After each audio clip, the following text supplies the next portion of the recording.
안녕하세요. 생명원정대의 세 번째 UCC입니다. 저번 UCC에서는 세포의 구조에 대해 배웠는데요. 이번에는 조금 더 구체적으로 들어가 세포가 하는 일들을 알아보려고 해요. 따라서 오늘의 주제는 광합성입니다.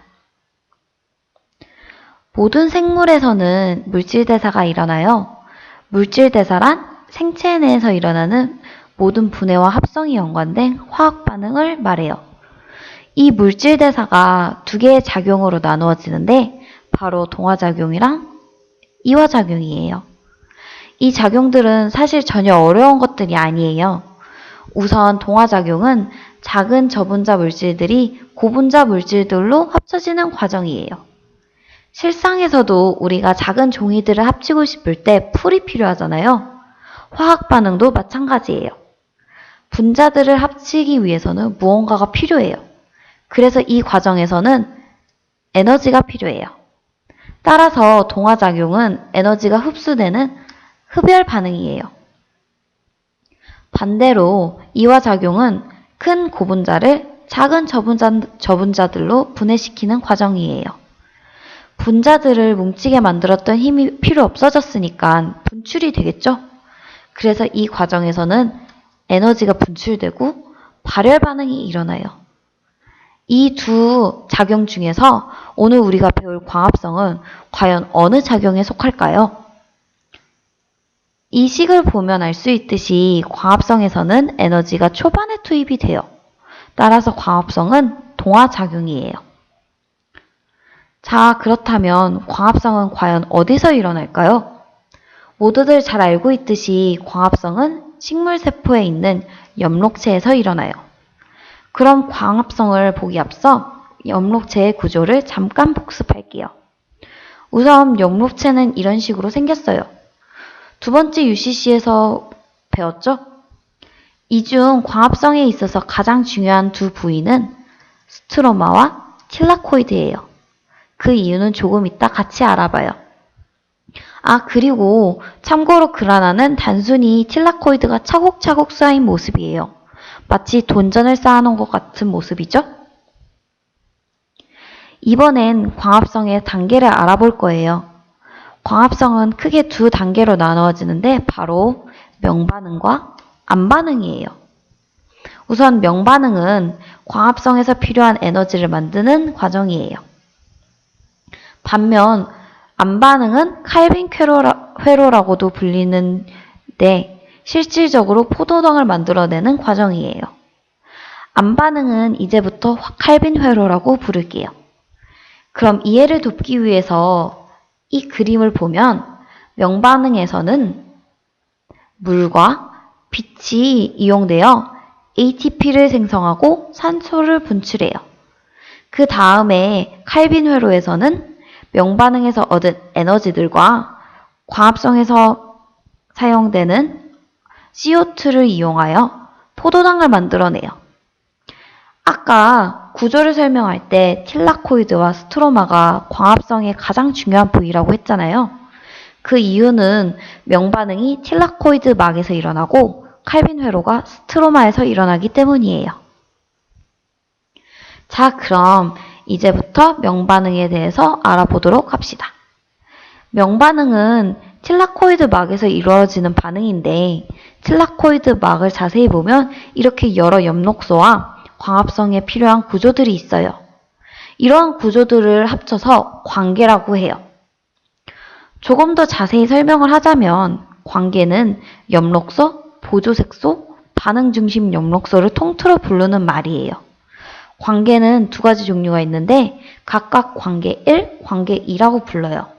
사실 이 두 관계는 매우 비슷한 것들인데요.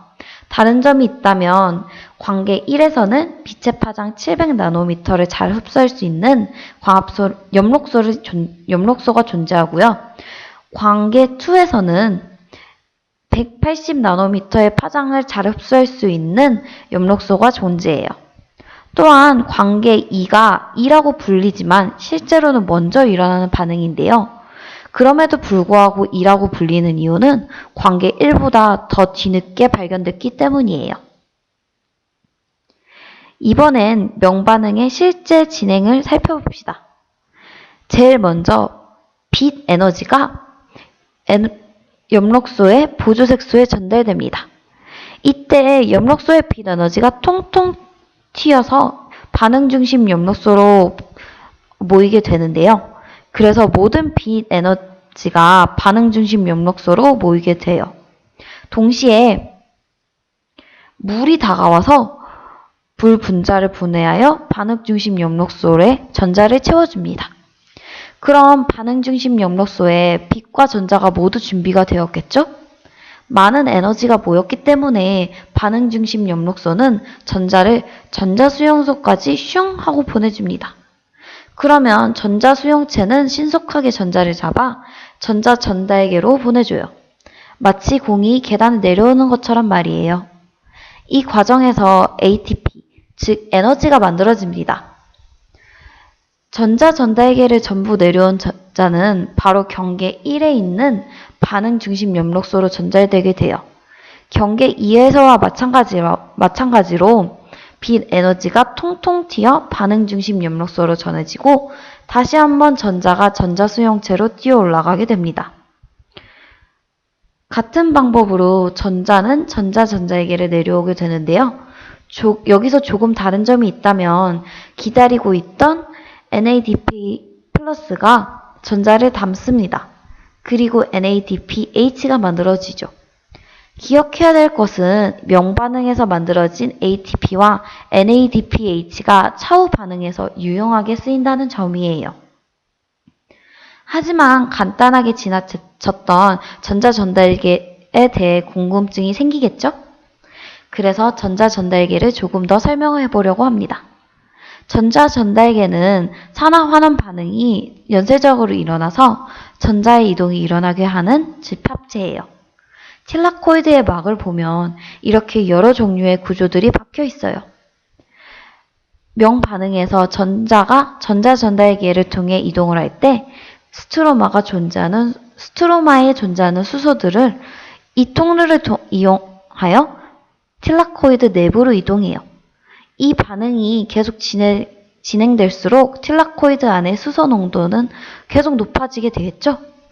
그럼 농도의 기울기가 생겨 수소들이 자연적으로 다시 스트로마로 내려가게 될 거예요.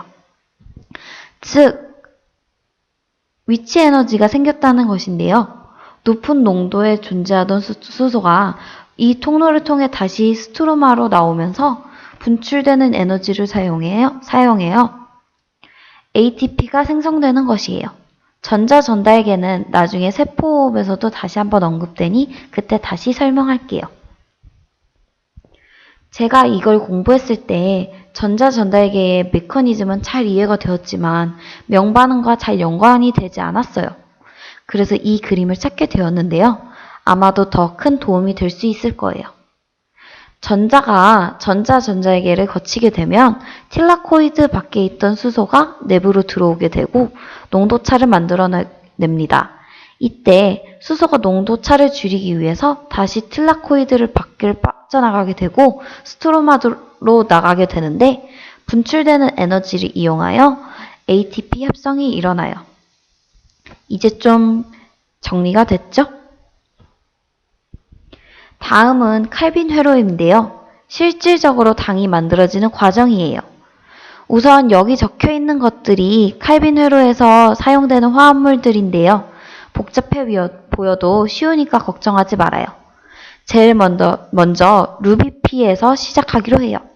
루비피는 당이 5개 그리고 인산이 2개 달린 화합물인데요.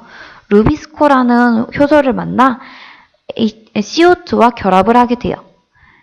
이렇게 탄소가 하나 더 더해진 것을 볼 수 있죠. 근데 이 화합물은 매우 불안정한 녀석이에요. 그래서 순식간에 2개로 나누어져 PGA가 생성되죠. 이때 명반응에서 만들어진 ATP가 나타나요. ATP를 이용하여 PGA에 인산을 하나 더 붙여줘요. 그래서 이젠 DPGA가 되죠. 참고로 루비피의 BP와 DPGA의 DP는 인산기가 2개라는 것을 의미해요. 다시 돌아와서 탄소가 3개, 인산계가 2개인 DPGA에게 이번에는 NADPH가 찾아와요. NADPH는 DPGA에서 인산기를 하나 떼어내버리고 PGAL을 만들어버리죠. 이제 거의 다 끝났어요. 만들어진 PGAL 중 일부는 포도당이 돼요. 하지만 일부는 ATP를 사용하여 다시 루비피가 생성되고 칼빈 회로는 끊임없이 반복되게 돼요. 참고로 이때 PGA와 PGAL이 탄소 개수와 인산 개수가 같다고 헷갈리면 안 돼요. 비록 개수는 같아도 PGA는 산이고 PGAL은 알데히드이기 때문에 완전히 다른 거예요. 꼭 주의하셔야 해요. 쉬울 거라고 했는데 단어들이 생소하고 잘 외워지지도 않죠? 그래서 제가 하나의 암기 방법을 소개해 주려고 해요. 우선 칼빈 회로를 간단하게 다시 정리를 하자면 루비PP와 CO2가 PGA가 되고 ATP가 들어와 DPGA가 되고 마지막으로 NADPH가 들어와 PGAL이 됩니다. 자, 그럼 이제 쉽게 문장을 만들어 볼게요. 루돌프가 코에 피지가 났는데 ATP 약을 먹어도 또 피지가 나고 NADPH 약을 먹어도 피지가 마지막으로 또 났다. 어때요? 뭔가 조금 더 쉽게 외워지는 것 같지 않나요? 말도 안 되는 엉뚱한 문장이긴 하지만 이렇게 길고 헷갈리는 반응을 외워야 할 때는 매우 유용한 방법이에요. 여러분도 각자 재밌는 문장을 만들어서 한번 외워보세요. 암기가 훨씬 쉬워질 거예요. 자, 그럼 루돌프를 마지막으로 광합성에 대해 전부 배워봤어요. 모두 긴 UCC 보느라 수고했어요. 다음 UCC는 광합성의 친구 세포호흡에 관한 거예요. 모두들 다음 UCC에서 볼 수 있기를 바래요. 모두들 수고했어요.